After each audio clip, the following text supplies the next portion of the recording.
All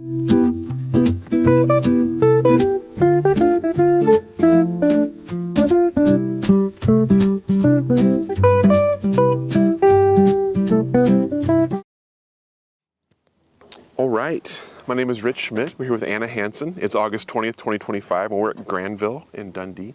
Anna, thank you so much for joining us today. Yeah, thanks for having me. First question, let's get things started with why wine? Why wine? That's such a big question to start with. We're going deep first. Going deep. Yeah. Why wine? I mean, that's not a question I ever thought I'd be asking myself, I guess is one thing. Talking about, I guess, a little bit of the history of how I got to sit at this table. I'm from Northwest Indiana. There's, I guess, maybe some sort of a wine scene there, but there isn't something like here growing up in Oregon or on the West Coast where it's kind of involved in your everyday life, something that surrounds the area and it's a known product. There's some wineries in Indiana and there's some in Southwest Michigan, not far to where I grew up.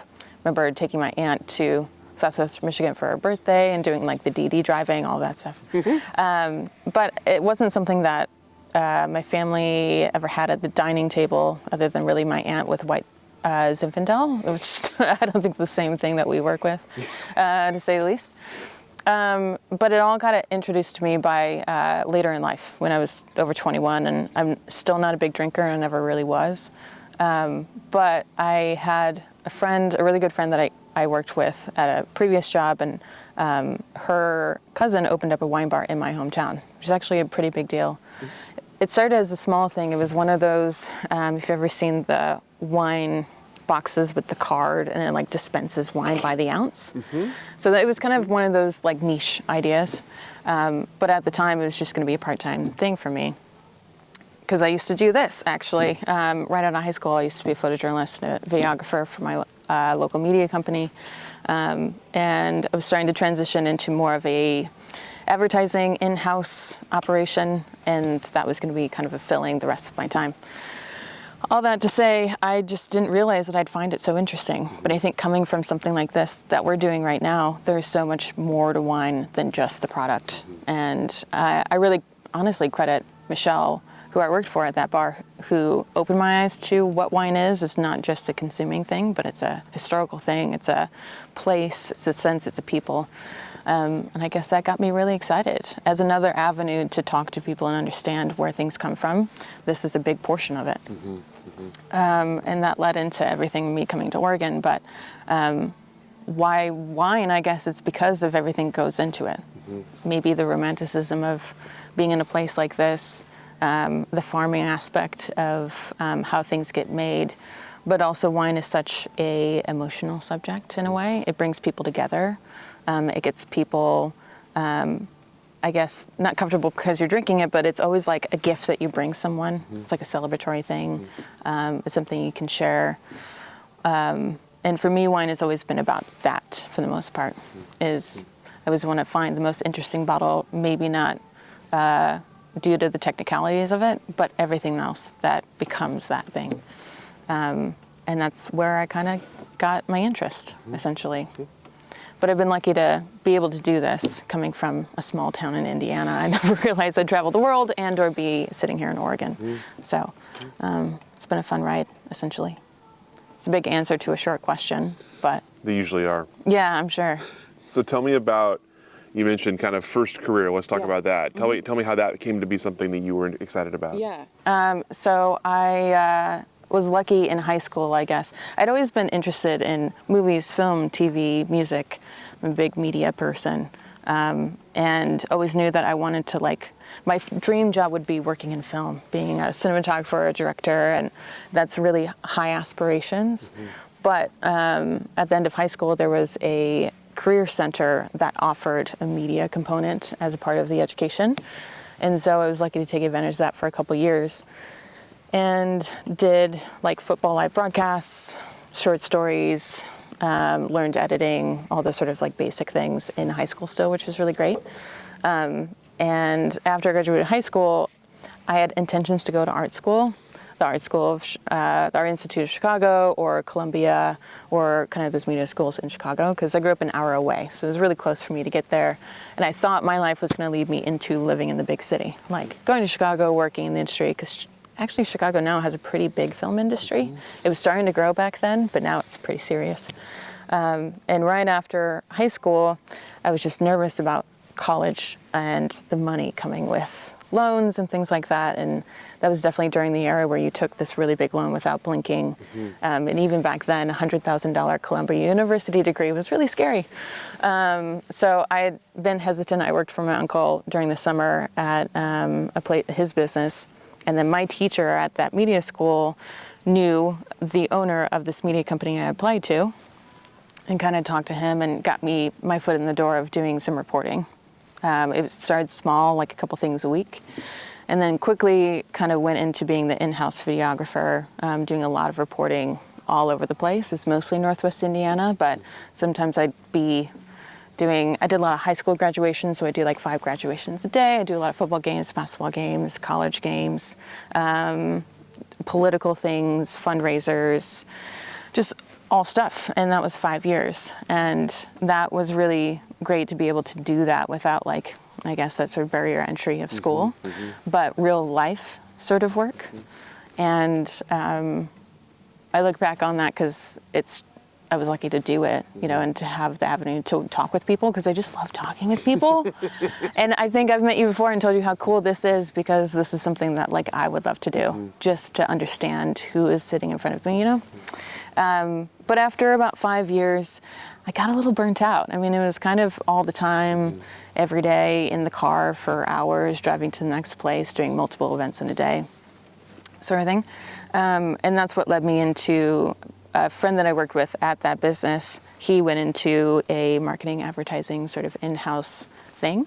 And I thought I was going to maybe move into something else, but I took that in the meantime. And then that's when the wine bar kind of came into my life. So with that history, I still do, and a lot of those things, like I still have my camera that I used back then. I still have it in my desk in here. Like whenever there's stuff happening, I like to try to capture it. But it's also nice being able the capacity to do that in my own time. Like still have the inspiration to pick up a camera without the sort of pressure of whatever's coming out of it, essentially. And that's what I've done since. Like I've been able to utilize those skills and, you know, the wine career as well. And we're coming up to harvest, which is the most content-full time of the year. And so I'm always having my camera on me to try to like capture some things and keep a history of that, essentially. But yeah, the wine bar was going to be a part-time thing. I'd bartended in the summer off and on at other jobs. And so I thought it'd be fun. And I knew at that point that I liked wine, but I didn't have a big introduction to it, like talking about my history. And that just got me exposed to way more than I ever knew about. But it was one, working in that environment, and two, being adjacent to Chicago. Chicago's a great wine scene because it's a great food scene. So it was easy access in a way to go to seminars, to go to classes, and my boss is really integral of getting me on the train to go up to those things and do it together. Like, let's go learn about Piedmont, and let's go try like Champagne, and let's go to this Bordeaux tasting, because we had access as retailers to do those things, which got us in the door, which is nice. Even if we couldn't buy anything, because we were in Indiana and not Illinois, and importing to Indiana, there's not a lot of wine that gets over to that side of the country. My first question at these big tastings would be like, do you import to Indiana or you distribute it there? And 99% would be no, which is such a bummer, because there were these really good wines that I would love to sell to other people. But the bar became more, I managed the bar for a few years. The bar also transformed from that little place that had the little ounces to a lot of sales, and we ended up becoming like a blues bar. We did a live music. Also a good thing being next to Chicago is we had great musicians that we could pull over from there to play like on a Saturday or a Friday. And that also kind of filled my other interests as music, because at the same time, I was working for a local concert promoter. So I would do marketing and photos for a very gentle giant named Rob Harkle, who I worked with at the media company for his concerts as promotions. And then I did that in my spare time, helping with day of production for operations for the concert, trying to sell tickets, being there day of, helping the band set up, getting everything they needed for the day, shooting the show, working in contracts, contacting people, like. And that's what I wanted my life to be too also. It's like I had a lot of interests, music, wine, TV, food, like all of that. And I was able to do so much of it too, because I'm just a busybody, I guess. But I love music as well. And so the bar becoming more of a music venue was great. And I just remember some of the shows were like, I get to listen to this here. Like, I'm not doing anything else that's coming to us, which is crazy. And Michelle was a really good person who knew what she liked in music. So that was also nice. And then, so that was kind of like my Indiana history, but at the same time in a bar space. You work with so many bottles of wine, and so many people maybe not so intricate in what they're drinking, but they know they like Cabernet, and so that's great. But I guess that sort of romanticism about production and working in the vines and actually making the wine was kind of in the back of my mind, because I knew maybe the bar wouldn't be forever, just with the high volume and the way it transitioned. So I had that thought for a while, like maybe I should go and work somewhere just for a little bit, because I had the time of my life where I could take the jump. And New Zealand came about, which I'm sure you've heard in these interviews a lot. It's kind of like a rite of passage for this industry at this point, especially for Oregon. And so I thought the same, that working holiday visa is actually pretty easy to get. So I'd applied without even knowing I was going to go. I got the visa within like 2 days, I think. They were like, oh, you want to do this? Okay, sure. Let's get you here. And I stewed over a lot of things and kind of indecisive because I want to make the right decision. So I'd done a lot of research at places in New Zealand, like trying to imagine what it would be like and where I could go. And I ended up finding this place called Huia, Huia, which is named after a now extinct bird, because New Zealand's the land of birds. There's a lot of them. And this was coming up to winter, and their harvest obviously being opposite of our seasons. What year? This was 2019, end of 2018, 19, whatever, pre-COVID, basically. BC. BC, that's what it really feels like, because, oh my God, COVID was a whole thing for me. But I'd gotten up the gust to kind of like email this one place. And I looked at the website and thought, wow, this could maybe be it. I have a lot of intuitive feelings sometimes, and I'm like, I should just act on it. So I emailed them and was like, I'm thinking of coming in November. At this point, I hadn't bought a plane ticket. I really had no plans, but I was like, maybe I should figure this out. And they got back to me very quickly. And they're like, we were just about to put out a listing for someone to join us for that year. Let's talk. And so we had a FaceTime interview, and I was there in like 2 weeks. It happened really quickly. But I was lucky because I was at the time of life I could leave. I could sell my car. I could make my life really small into 2 suitcases. I had nothing really tying me back to all of that. And so I took the risk and went to New Zealand to work for Mike and Claire there. Really, really sweet husband and wife team that like salt of the earth. I think a lot of the country and the people there are just very kind-hearted. Of course, within anyone, there might be someone not, but I didn't really meet those people, so that's fine. But they helped me get there. They helped me find a car to buy. Like, I already did research before I even got there. I got there my first day. She got me at the airport.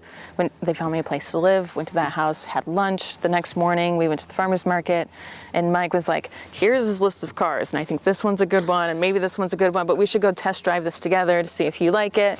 And like, it was just, I don't know, so impressive. Because a lot of times you get somewhere and it's kind of like, well, you're here, but like, you got to figure this stuff out. It wasn't that at all. It was, let's help you get here and be here. So I worked there, and I don't know, it was just kind of crazy to live in another country. I'd never lived outside of my hometown in the first place. So that was a huge jump. But I guess I wasn't scared of it. I knew that would be something, why not go live in another country for a little while? And so I took the jump to be there. But at the same time, I was still a little homesick when that's somewhere that you can't really go and visit family. You're there when you're there. It's a 16-hour direct flight from Chicago to New Zealand. Not like a quick jump back, essentially. But I had initially planned to be there for a long time. I'm like, I'm going to move here. Like, I'm going to be here, and that's it. But that was my first introduction to actually production. I had known wine and kind of ideas, I guess, but not in actuality of what it takes to do things. So it was a big learning experience about, just the basics of oak and fermentation and growing viticulturally, what it takes to manage a vineyard, because they had a small on-site vineyard and worked with some others across the valley. But also just living in a different place with different people and different culture. Not like it's too different, but the biggest thing I think I took away from that, one was understanding wine more, but the way of life. It's very slow down there. It's slow here in Oregon compared to Chicago, okay? And I just remember my boss, because I would get people from all over the world, and I'm kind of soft-spoken sometimes, and I talk kind of fast some days. And she pulled me aside because I would do the tasting room. She's like, you need to talk 40% slower and don't be so anxious. I was like, okay, I will try my best. Like, I'm gonna take that to heart, but I still scared a lot of people, I think, just with how intense I was with some things. But it was great to meet people from Germany, from Israel, from South Africa, from Britain, France, because it's such a worldwide community down there in New Zealand, because a lot of people just go there to enjoy the country, but also to work a vintage there. And that was my first exposure to people, I guess, outside of my bubble of where I grew up. And so I planned to be there a long time, but then COVID hit, which was kind of an interesting timeline there. Everything was okay until it wasn't. I remember hosting a couple from near where COVID started in China, and they're like, well, we have flus and we just use hand sanitizer, it's fine. And literally a couple days later was the news of this is actually spreading. This is becoming more serious than we thought. And then it became, well, what am I gonna do? I maybe won't be able to leave here. Like the country was closing down and things were changing within 24 hours. And the family I worked for, again, very sweet, was like, we know this is pretty serious. You haven't been home in a long time. Maybe you should go be with family. If you want to do that, we'll fly you home. Like, we'll buy your plane ticket. You've been so great to work here. Like, we want you to do what you think is right. So I took the offer after a lot of crying, but I was like, maybe I'll just come back after this. Like, I can finish my journey here, but I don't know. I was worried about my grandparents and my family, and March of 2020 was pretty crazy. We didn't know. So I took the offer, and I bought a ticket that was like a week and a half further, so I could like sell the car I had if I had to and get my stuff together, because I had invested in my life down there. And it kept changing. The flight kept getting sooner and sooner and sooner. So really I only had a couple days in the end. And I remember going to the small little Marlborough airport and asking, like, is this real? Like, what will happen if I take this flight? Because I had to go from the tiny Marlborough airport up to Auckland and then back to the US.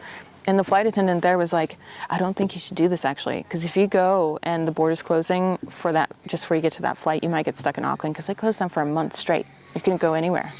That was also a part of it, was like, you had to be in your place for at least a month, and they did the right thing. But it was pretty scary. But I decided to go, and I left everything behind, and I got to Auckland, and then I took 9 planes back to get to Chicago. Lost my luggage in Atlanta. Had the bumpiest ride I think I've ever had for turbulence, but I think it was also just heightened emotions. Like, I'm jumping out of my seat and there are people crying in the back that this plane's gonna fall over. It was just like dramatic. And then I got back home and kind of like, okay, we'll be here, but what am I gonna do next? By July, I got really restless. And again, Southwest Michigan has a little tiny wine scene. A lot of it is sort of the bulk wine that's, made in other places and then bottled in Michigan, but they grow a few things. It's a very gorgeous part of the country, actually. And I'd done that sort of gut feeling thing again, and I had sent an email out to Michigan and an email out to Johan Vineyards in Oregon. And they got back to me the same day, and I was like, I might go with this Oregon thing. It seems to be the right thing, and then that's what brought me here. So it's been kind of wild. But things happen the way that they do, I guess. And I was glad to be in New Zealand. I do miss it a lot sometimes, just because it's so gorgeous, such a unique place. But actually, it's kind of like this. I mean, topography-wise, it's similar. These green rolling hills and the varietals that are made here. That was the easy jump to Oregon, and I think that's part of the reason why I chose here, was that familiarity with the, varietals.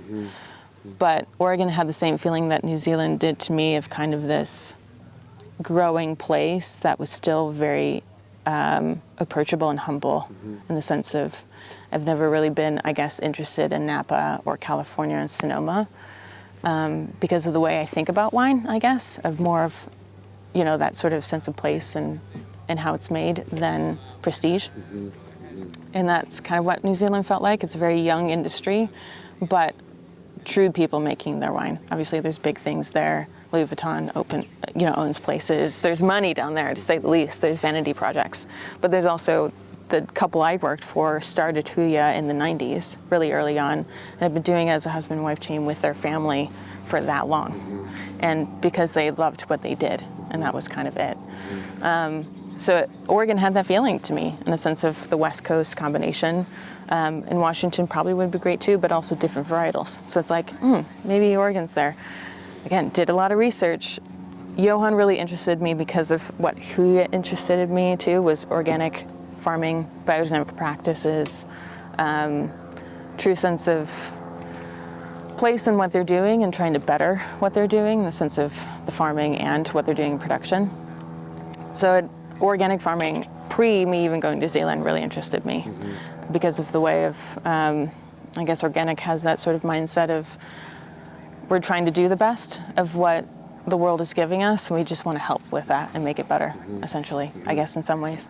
And Johan seemed like a pretty crazy place. Because it is. Like, it's 17 varietals and 87 acres on hundreds of acre property, at that time owned by a Norwegian that came into Oregon, with these intentions. And they were also, that was July of 2020. Talked to Morgan on FaceTime. And they're like, okay, you crazy person, let's get you out here. So then I drove out to Oregon in July of 2020. That I could write a book about. I got 9 planes back to New Zealand. I had everything go wrong on a road trip that could probably happen. I lost my debit card in Nebraska. My car overheated in Wyoming, in Cheyenne, the last bits before nothing. I booked a really nice hotel in Salt Lake City that lost its power that night. So I had no power at like this fancy hotel. And then I left that day worried about my car overheating into the desert, and it was like 115 degrees. And then I got heat stroke on the road. And I got, I couldn't see the last little bits. Then I get to my hotel in Kennewick, and I hit my head on a TV on accident. And then I wake up, and I was like, had blurry vision. I thought, oh my God, what's going on? So I go to this middle of nowhere hospital in the middle of COVID, and they're like, you don't have any problems. We don't know what's wrong with you. I was dehydrated. That was it.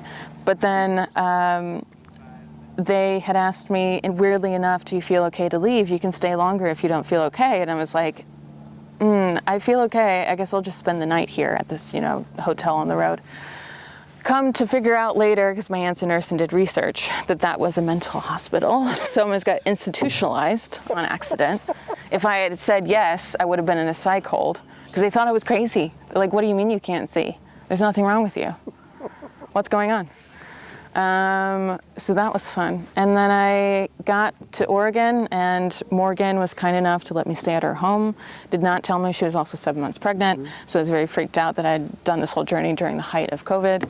And then I got to Oregon. And so it's like, 2020 was a huge year for me, for everyone. I mean, everyone probably has unique 20 stories.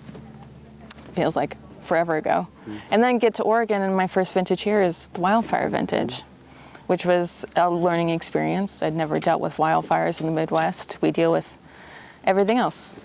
Blizzards, tornadoes, thunderstorms, floods, I guess, negative 50-degree temperatures, but kind of underprepared of what that would be like.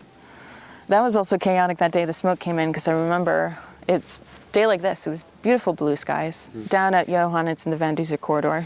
There's wide open spaces you can see for miles. It was like a gray wall, essentially, that came in that first night. I guess there's a story there, because the car I drove over with, I'd gone to Portland for the first time, like a couple days before, done some vintage shopping in Alberta, and then my car was making weird noises, and my uncle said it was the drive shaft. Ended up being someone loosened all the lug nuts on my tires. So I had to call to get a tow to get my car during the wildfires, and the tow driver couldn't find the entrance because he couldn't see, because there was ash everywhere. And Morgan, that vintage, broke her, had her baby during the middle of it all. So everything's been great since then. It's just all uphill since 2020. Exactly. It actually has been. Like, I have been here for 5 years now since that first harvest. And initially my plan was to keep harvest hopping, because the great thing about wine is that it is international, and you can experience the whole world by doing the same thing and meet so many people and live in different places and understand wine in different ways. But I guess, 2020 is behind me. What else can happen?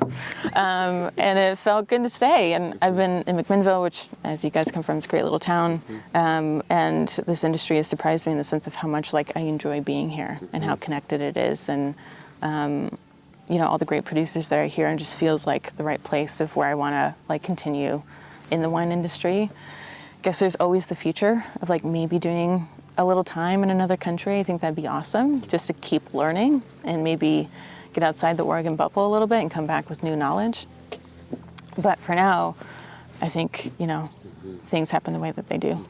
And it's brought me to places like this where we get to sit and talk in the sun. It's really nice. I've been talking for 20 minutes without a single question. Sorry about that. No, that's literally the dream for Okay, me. good. So that's perfect. I don't want to talk. This is your job to talk. I do want to back up for a second, Yes. just because I want to pick it back up in 2020 in a moment. Yeah. Actually, pick it back up in 2019 in a moment. But Yeah. your pre-wine life, I'm Yeah. curious, the reporting part of your life and the music part of your life. Yeah. Give me a highlight from each. Give me a highlight of a story you covered and a band you saw. Oh my goodness. A story I covered. There were a couple videos that I did in particular that I think were things that I found to be really kind and sweet and what I'd be interested in talking about. I did this one feature with a woman I work with named Pam about veterans who were raising money for, they weren't raising money. It was just kind of their stories about this guy who had been in Vietnam and his life post-war and finding connections with his veteran friends that he had. And that all got connected with Caitlin, who I work with. Now her husband, her boyfriend at the time, just got back from deployment. And they had this big parade from where he landed back to their home. And he was a part of that sort of parade, the guys on the motorcycles who ushered them back home. I remember also being on the back of a motorcycle trying to capture that parade with this big burly guy who had a long beard that was braided and was trying to be tongue-in-cheeky about me kind of never been on a motorcycle before and trying to take pictures at the same time. He's like, "You'll be fine, we're going slow." And I'm like, "Are you sure?" And I remember putting my fingers through, he had this vest on and it was braided on the side, putting my fingers through his vest so I didn't fall over when I'm going like this, trying to take pictures behind me. And I got a couple, but they were at an angle because, how much can you do in a motorcycle? But all that connected, talked to this really sweet guy, and so kind of did a video about his life. And there was one that was about the Gary South Shore Cats. It's kind of a very minor league baseball team, but they would do open invites for people to be on the team. So you didn't even have to have a true history with baseball. If you wanted to be on a team, you could try it out. And so talking to the people there that came from all walks of life and why they wanted to even be as a part of this minor league team. And obviously not of them would have even made it, but they were trying, people who had been maybe in the older age than someone who would be on a team, or kids, just out of high school. There was a whole gamut of age and experience with that. That was really cool. And then I'm sure there are other things. I got to do a lot of, just a lot of different types of events, the whole gamut. But with music, a lot of it was centered around what's called the Memorial Opera House in my hometown. It's an ancient, well, not ancient, that's the wrong word. It came from the 1800s, so it's not ancient. Teddy Roosevelt spoke there at one point. It's slightly haunted. But, as all opera houses go, just a, girl that walks in the rafters, it's fine.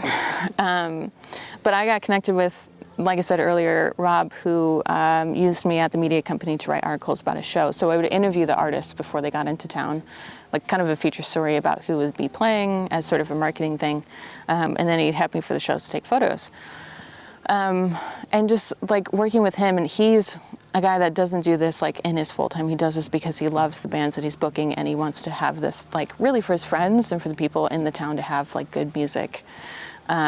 And so that was I don't know, really fun to see the backside of music production, and how shows work. And just also meeting artists.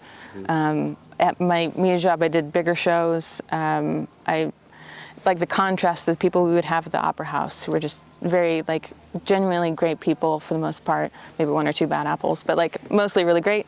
And then the bigger concert, I did like Boston once. Not so nice people. So, I've seen the whole scale. But yeah, and then being a part of shows, being in the backside, hearing them play, like just live music in a room makes a whole difference, especially if they're really good at what they do. And so I don't know if I have a favorite concert. I think I liked all of them. Except for Boston. Except for Boston, maybe. That's fair. Yeah, that was an interesting night because it was at a festival called Festival of the Lakes in Hammond. And Mayor Tom McDermott would book these shows. Tom McDermott was a character. I won't say too much about that. But he would book like Ludacris and actually like, these pretty recognizable names. And so Boston was one of them, but it had thunderstormed that night. And so there was kind of a delay starting the show, I think. And they put me all the way in the back by the sound booth to get photos. I was only allowed to shoot the first 3 songs. And then they sent me backstage to try to get some photos with people who had gotten VIP. They did not. They just kind of left, basically. So I know it's different for every artist and how involved they want to be with the public. Some love meeting fans and like signing things for them and going after the show and like meeting people.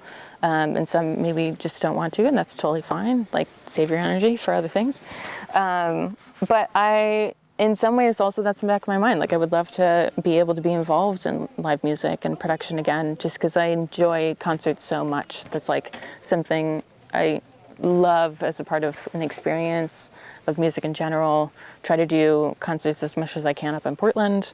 If there are some people that I want to see, I'll go by myself. I don't care. Like I'm not scared to do that, but it's just more the experience of being there. And so that was like a really fun thing that I was involved with because I just enjoyed it.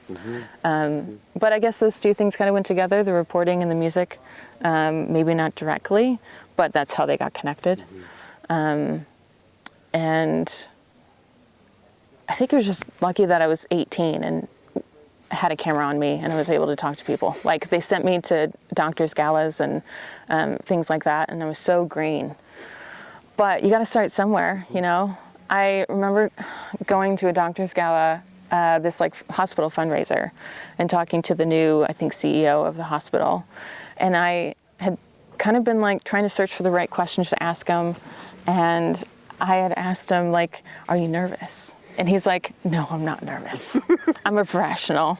But like, that's something that I would be nervous about, like as a 21-year-old asking a CEO of a hospital. Anyway, but they trusted me. And so I went out there and I did that. I involved in a lot of school things. I did a lot of high school football games and basketball games, which was pretty low tier. But like when you got a really good game of like these kids winning after like being down and, the energy of a football game, the parents love it. And that's kind of like music because it is a live thing with a lot of emotions. The high school graduations were crazy.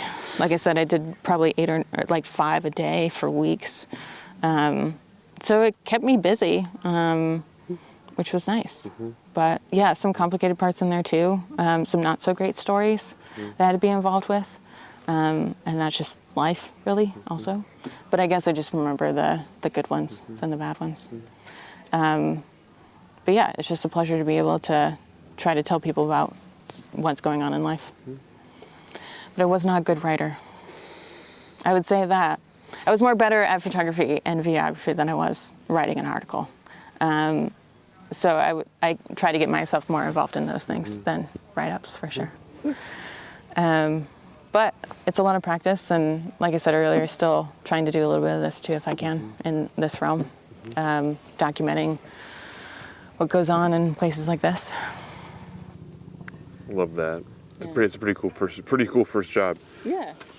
Let's go back to New Zealand for just a moment. You mentioned kind of first time seeing wine production. Yeah. Tell me about your impressions of wine production. I still have this kind of romantic view of it, I guess, in the sense of everything that goes on and being able to farm something like this and being so intentional with it and so focused. But I think it was almost like a crash course of what actually is involved. And seeing, grapes on a vine was actually pretty impressive because I'd never been close to kind of a vineyard like that before. But understanding everyone's method of how they do things, why do they choose this and why do they do that, and what's special about this, and but also thinking about like my education in wine necessarily didn't happen as much in New Zealand as it did at Johan. I think Johan was my full immersion of what it takes to do this.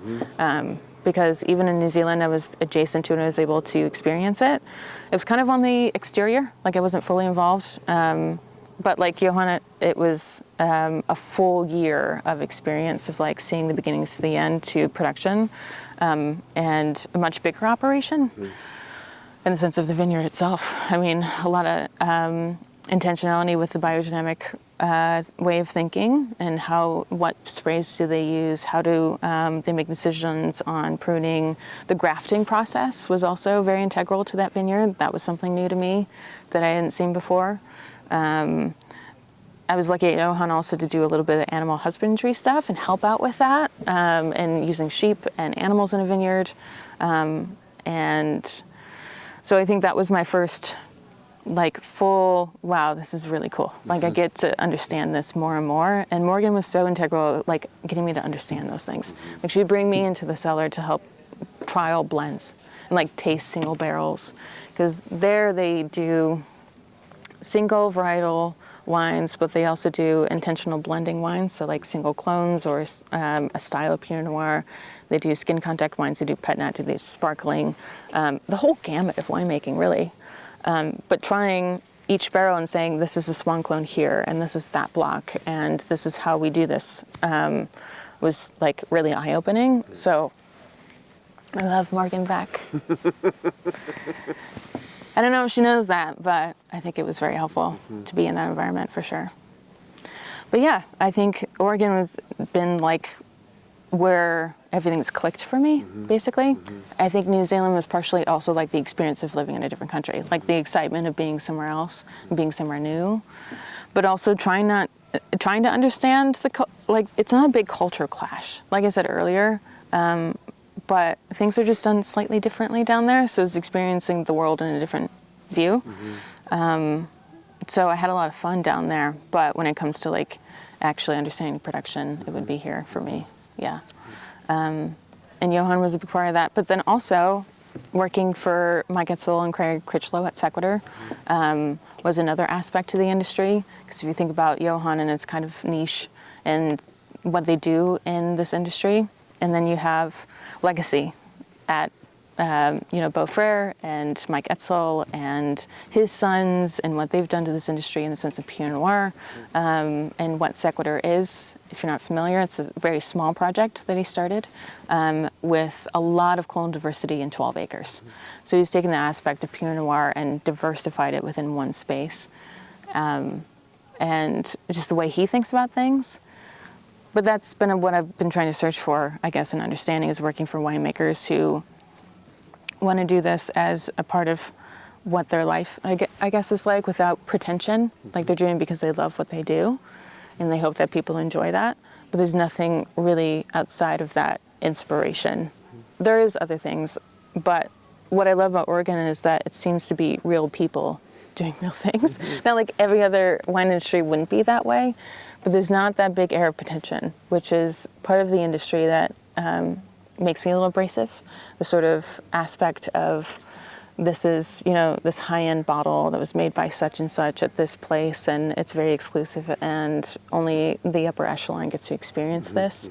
Wine is for the people, made by the people, and every place I've been at, that's kind of been the fact. Like, people with pure intentions, and but also Mike has been doing this since the 80s. Like, there's such a wealth of knowledge there that exists just as what he calls himself a farmer, basically.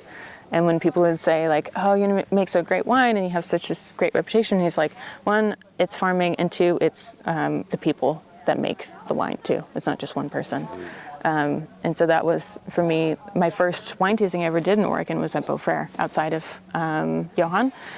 And I went there and I'm like, this is what I love. It's just a place that makes wine, that showcases to you in its environment. There's nothing else like outside of that. There's no fancifulness. It's pretty bare bones for a reason, because they're showcasing your wine that they make in this winery. And so I'd ever thought, like, if I ever get a chance to work with this family, that would be amazing. And so I had that opportunity, which is really nice. Sequitur is also a very gorgeous space, and so that's a really nice thing too. It's a really cool winery and a cool front of house space, but also different in its production. They use concrete fermentation, different ways of understanding how to produce wine too outside of the norm. And then here at Granville, also the same, second generation farmers, husband and wife team that started this all from the grassroots, that want to do the best that they can with what they have. But yeah, wine is an emotional thing in the sense of how you share it, but also how people interpret it and what their experience with it is different. But so much of it is the story for me of where it comes from. So tell me about Sequitur. What were you doing there? Yeah, so I did hospitality there, front of house kind of operations. A little bit of everything, really. I was Mike and Carrie's only employee for a long time, other than Mr. Colin Capps, who you've talked to. He's the kind of main guy on the production side, so is the main girl on the front side. And that was a great learning experience to do things as one person and kind of molding that within a space. Obviously, Mike and Carrie helped me with a lot of things, and their daughter Adrienne also helped me a lot in the front part of the house and hosting guests. So it's a pretty small team over there, but also very exposed to what happens in the production and in the winemaking and in the vineyard. And that's where I've been lucky, I think, in my whole experience, in New Zealand included, is that it's not just an experience in a vacuum. There's so many other things to be involved with just on the exterior if you're only trying to understand it. Like, we would go in Sequitur and pick a few rows every vintage. So actually harvesting some of the fruit, seeing the production right outside the front door, helping sort fruit at Johan was really fun, like getting involved and not just being, this is my space and I'm only in that space. I want to only be in one space. Like, I want to see what you're doing over there. And so I'm going to go look at that. And Sequitur was also a great exposure to that too, and understanding their intentionality with what they're making and how they do it and everyone does it differently. So I learned a lot of history and farming as well. How they manage their vineyards and why they do what they do. But Sequitur as a concept too is really interesting because it's kind of a field blend of a bunch of different clones, understanding how that makes a difference in what wine is each vintage. It's never the same, it's always changing, and being open to the change also, not just finding one thing that's the same. But yeah, there's sort of magic about, I guess, that world over there because they're so involved with their people.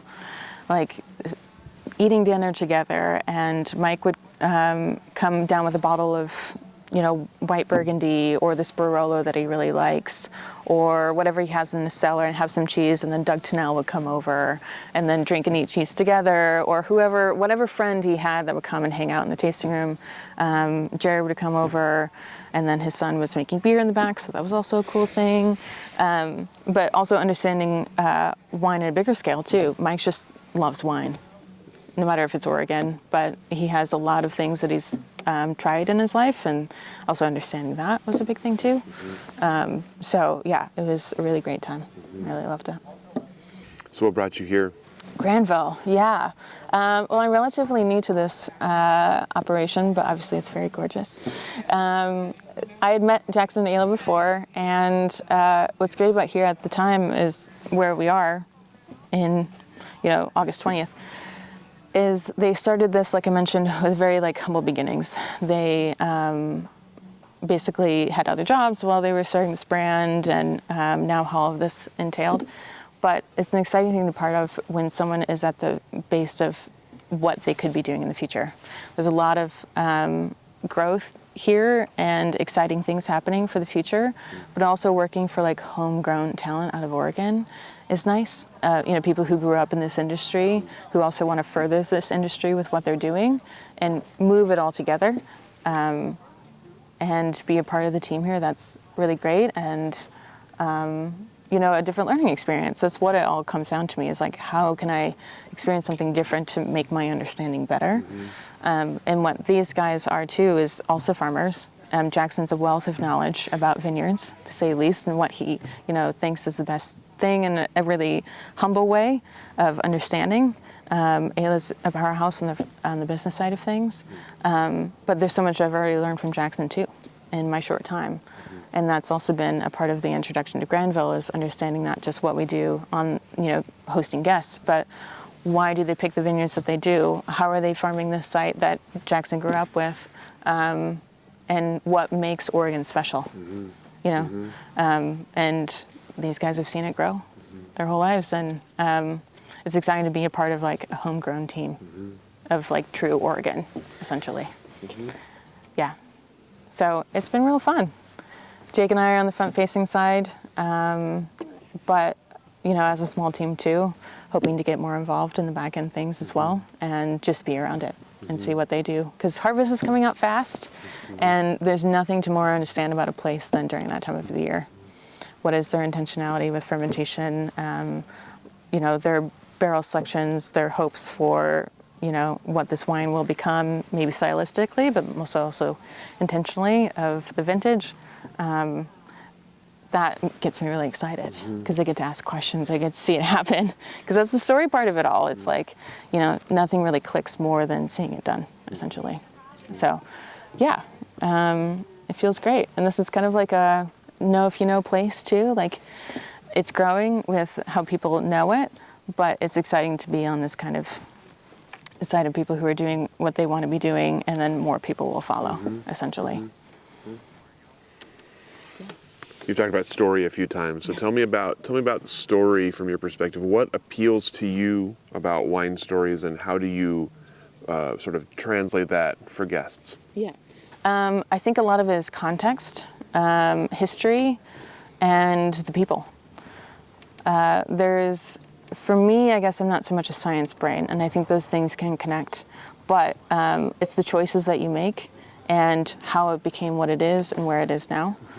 So take this site, for example, has a lot of history. It's a small 8-acre space, but started pretty early on in this industry.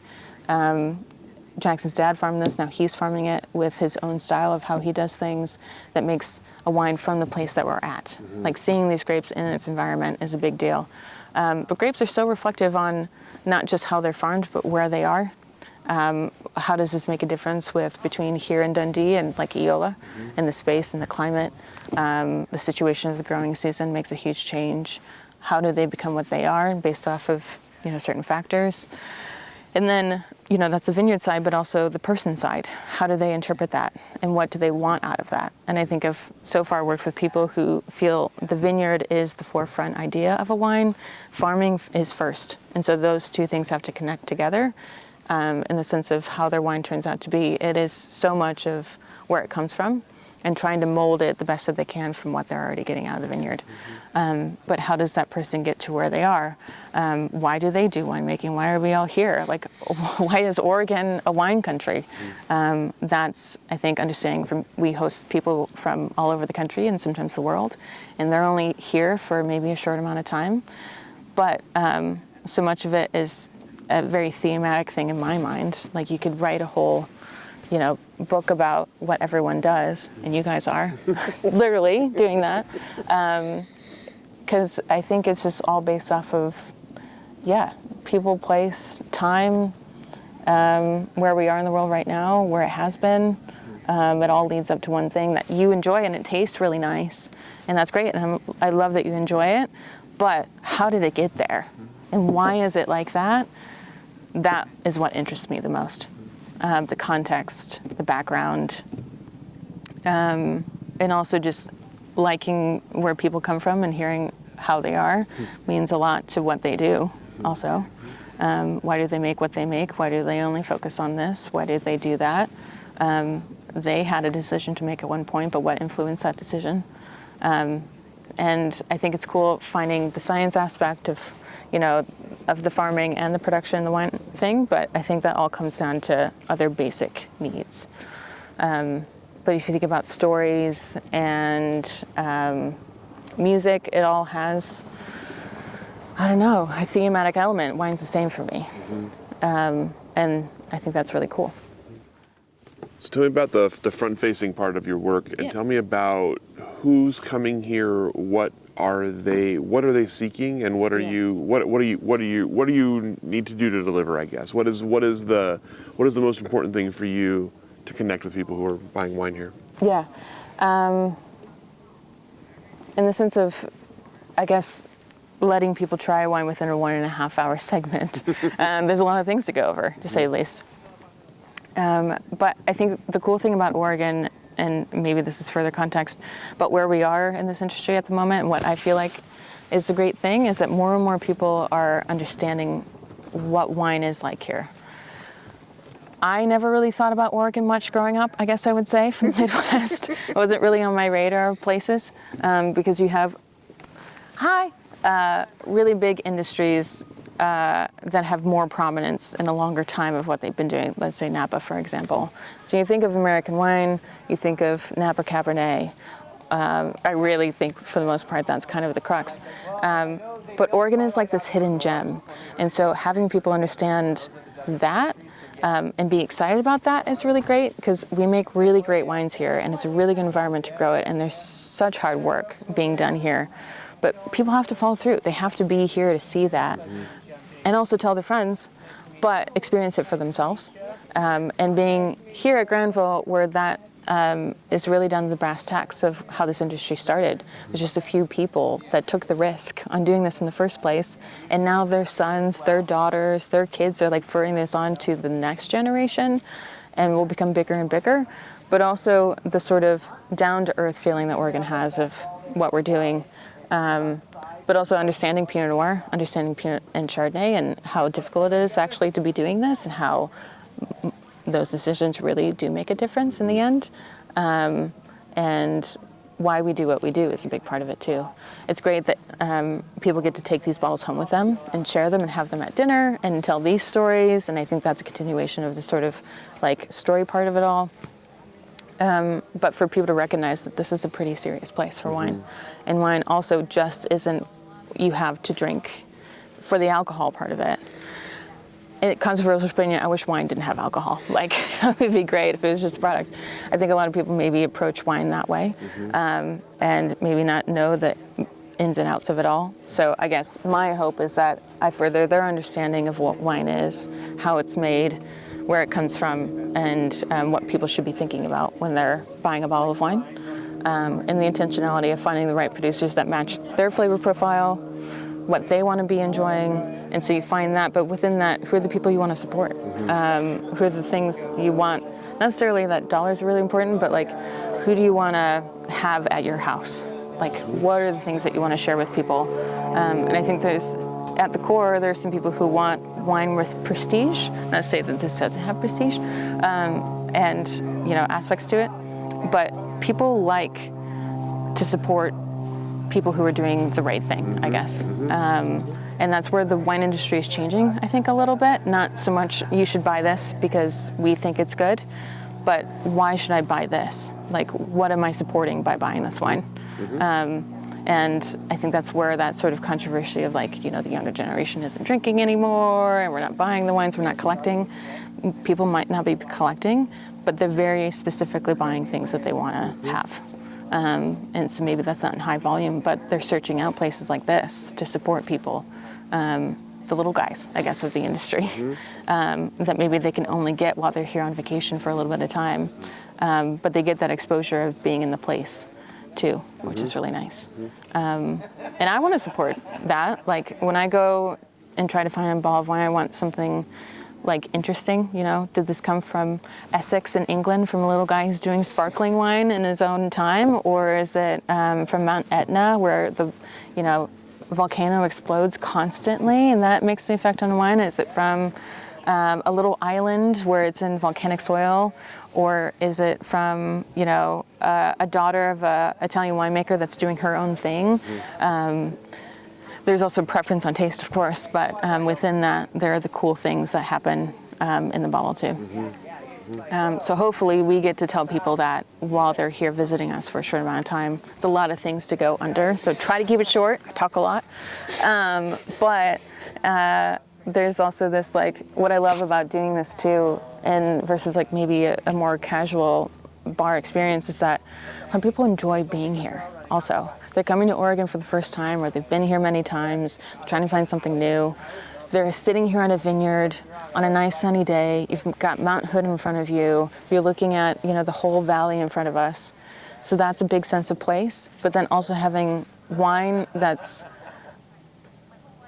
I don't know, it has a lot of intention to it. There's a lot of thinking about what gets into your glass. And we're trying to relay that in a really beautiful space. But people are happy to be here, which is such a nice thing to have, to be in an environment where people are really excited to be sitting at the table. And learning about what's going on, or maybe just spending time with their family, or being here for, a wedding, but they get to do wine country. Like, it's such a happy place to be. And I'm lucky to be in a space where, like, that's my everyday, basically. Even if I meet people for a short amount of time, I'm also really interested in meeting people and understanding people, getting their history of, like, why are they here? What are they doing while they're here? Where they come from? What wine do they like? Like, getting to know people that way is so fun for me. I just like understanding who's at the table too.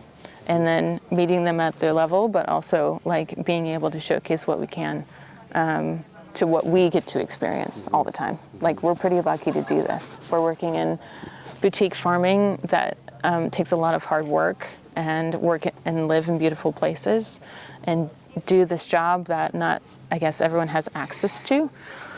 They can, and I hate that sometimes there's a barrier of entry to that. But like, me thinking that I'd be sitting here talking about wine when I was growing up was, like I said, never a concept, but I'm glad I found it. And that's all due to people who like made me really understand it and love it too, because they love it so much. I think that's like kind of addicting a little, But this job is kind of addicting too, like coming up to harvest, and there's so much work to be done, and it's so tiring and exhausting. And everything is always different. There's never the same harvest. There's never the same people you work with harvest. You're lucky to work with interns from all over the world. What I loved about Sequitur too is we got to eat lunch and dinner every day during harvest. We sat down at the table, shared some wine during dinner. Our neighbor cooked dinners for us. Val, is a very sweet woman who lived next door, and just became that world for a moment in time. And even if I was a front-facing side, I still got to sit at the table. And like getting to know this, I don't know, it's just special. It's nice that we get to do this, essentially. I get paid for it. I would do it for free, but I mean, there's a camera there. Be careful what you say. Sorry, I didn't say that. I really want a high salary. Sorry, and a bonus. Just so you know. You got to Oregon at a very interesting time, obviously. Pandemic, smoky year. Tell me about the years since. How have you gotten to know the industry? And what does it look like to you now in 2025? What does the Oregon wine industry look like right now in a very interesting time in wine? Yeah, it is an interesting time to be here. And I guess I maybe didn't realize the time I was coming in and what Oregon wine was before I got here. I knew that there was an industry, but I didn't know the ins and outs and the history of it. 2020 was a big mark on everything, for sure. Just life at the time was kind of strange, but dealing with, I didn't even know that smoke taint could happen in wine. I wasn't aware that that would be such a big deal, and how all of that works. But in my 5 years, I've seen a lot of growth, actually. Even just being in McMinnville. I live on the far side of town, seeing a lot of development and people moving in and people visiting McMinnville. But it also, 2020 was a weird time because of COVID. There actually wasn't as many, people to work that year, I think. So it was a very quiet time for the industry. From what, I guess, thinking about that now, that was pretty strange. But yeah, the more and more people that we get here that say this is their first time here, I think proves a big deal of like the growth of this industry and the exposure of it, and what's leading up to all of this. The new places that have opened up recently with tasting rooms and brands, the availability to do that is really great, and being able to make your mark on all of this. And I think there's I don't know, a way of growth, but also growing pains, because there's that other side of like, this is a small industry, we want to stay at a small industry, but I think it's a tide that rises situation that we all have to work together for this to make better for everyone. The more people know about it, the more that we do well, and get people here just to talk about it is a big deal. And so I think, yeah, there's a lot of growth potential, and of just getting people here to see it all is exciting. But things always change, things always evolve. This definitely isn't the same industry it started out to be in the 70s. Very humble beginnings, there's only a few people, and now there's like over 1,000 vineyards and 800 wineries plus, and it stretches very far. But I think what's cool about Oregon too is that there's niches. There are people who have taken on to do their own thing, people who only do Chardonnay, people who only do sparkling, people who focus on, 17 varietals, people who do the classics, people who are trying to find the next classic. Like, what is the next step for varietals here in this environment?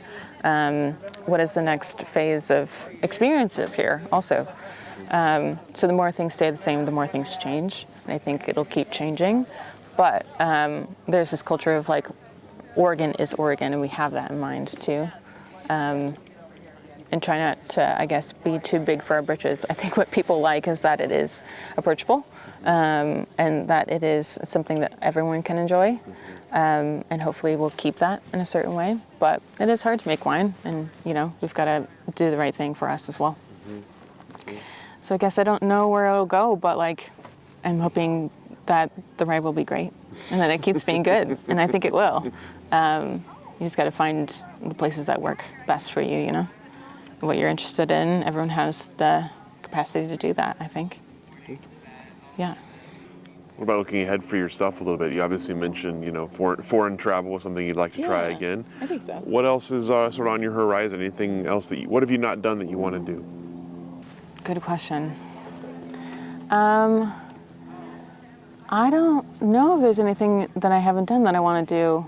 I think an exciting thing that I could be maybe doing something different in my future, maybe, because I guess I'm just a believer of things will be what they be, and I'm never in a rush to change too many things. Life so far has led me in different directions, and I guess I'll keep following that. I've gotten this question before from guests so do you want to become a winemaker? Do you want to own your own brand? Do you want to do farming? I'm not sure. I think the nice thing that I love what I do is that I can just get people interested in what's happening and help expose something I'm working for. But I don't know, I guess against the music thing, I would love to get involved in that part-time. Maybe get back into some more journalism stuff if I could. But I think it's great for now. I don't know. I guess maybe that seems a little less ambitious, but for the most part, I'm happy to be where I am, and I think that's working out great. So where that leads me, hopefully it'll lead me something interesting and good. And yeah, I do want to get back to travels again. I think I haven't seen most of the world that I would like to see. So maybe if it's just vacation, I don't know. Maybe it's working. That would be awesome. Just experience life a little bit more. I think that'd be very cool, if I can. All right, last question for you. Yeah. Tell us about your tattoo. Oh, jeez. Okay, well, tattoo tour. This is the first one I got. My grandmother passed a while ago, and I thought, well, I'll get one. Well, one, it's bigger than I thought, but the tattoo artist is like, that's as small as I can go. And I was like, okay, sure, take up a quarter of my arm. That works. And then I got, this one is a woodblock print from Felix Vallotton's called La Belle Soir. It's an old man on a beach. I think woodblock prints are really cool. I also love art in museums, and that's where this one came into. This is some sheep down here at the bottom. This is a Jean Dujardin, something of that nature. It's a drawing that's in the Art Institute of Chicago. It's not on display currently, but it's in their collection. And so I did a lot of research on like what other piece of art from that museum means something to me, because museums are like my one true love. And I would go to every museum in the world if I could. So that's something I want to do too. But taking care a little bit of the sheep down in Johan is kind of a memory of my time there. I was able to help with that a little bit, and sheep are very sweet. I miss Bobby Artichoke, by the way, so she's on here. This is a drawing from Egon Schiele, who was a artist under Gustav Klimt in the 1940s. And that's it. Just really big ones on one arm. That's all I've got. I guess I'm working on maybe filling it out more, because why not go big or go home? But I try to decide something that means something, I guess. And so far they've been artworks. So I think I'll keep going with that, because I love just experiencing art too, and having it on me, I guess, means something. So yeah, I enjoy them. I never thought I'd have this many, but I'll keep going. It's like basically right. I mean, once you cross the state border, you start having to have tattoos put on you. So. Well, welcome to Oregon, I guess. I got one, and I did not get another tattoo until this was, I think it was this one. Yeah, no, it was this one. I got this just last November. And then it's been like, oh no, I want to get everything. That's what people say though. They're like, once you get one tattoo, you'll get more. For me, it took a really long time to get that second one. But there's some really great artists up in Portland.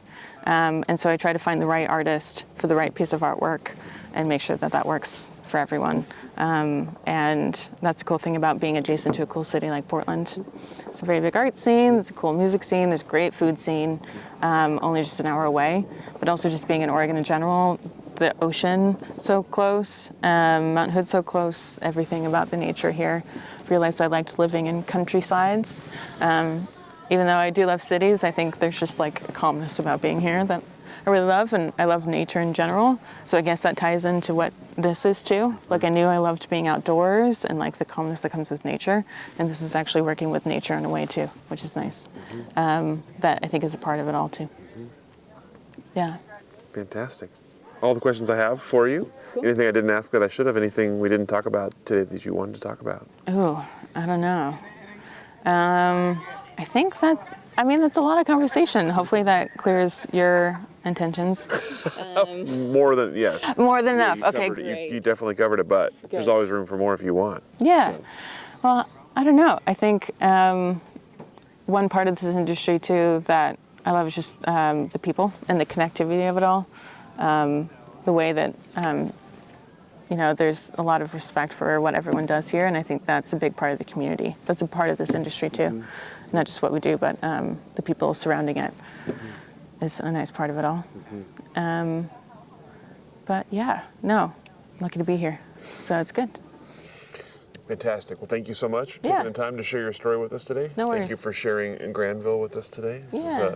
a lovely day in the vineyard. We appreciate it. Oh, I know. Yeah. And we'll let you off the hook. Thank you so much. Mm-hmm.